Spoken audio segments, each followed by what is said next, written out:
Hey everybody, what is going on? I hope you guys are all doing well, and welcome to another tutorial video. In this video, I will be explaining to you guys how you can connect Easypaisa to Shopify to pay for your subscription. So let's get right into it.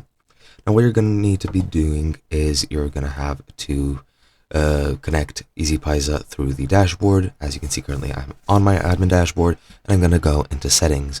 Now you can add it as you would any other billing method. Just go into the billing section and click add payment method. Now, since I do not live in the Pakistan region, I am not able to add Easypaisa as my payment gateway. So if you do live in that region, you will most likely have that option. Now you'll just select that.